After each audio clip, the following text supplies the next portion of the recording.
भोले की बारात में सुंदर सुंदर लोग को गए ही नहीं थे। अच्छा, जो अपने आप को भूत मानते हैं चला आगे आ जाइए। अच्छा, मेरे भोले बाबा का सच्चा भक्त कौन कौन है?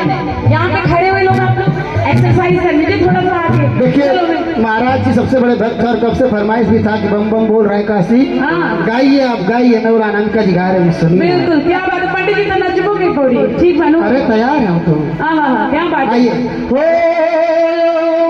नमः शिवाय, ओम नमः शिवाय, ओम नमः शिवाय, ओम नमः शिवाय।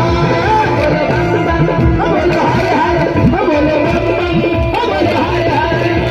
बम बम बोल रहा है काशी, बम बम बोल रहा है काशी। मालपुरी नम भैरो बाबा, मालपुरी नम भैरो बाबा, रहा न कोई बाकी।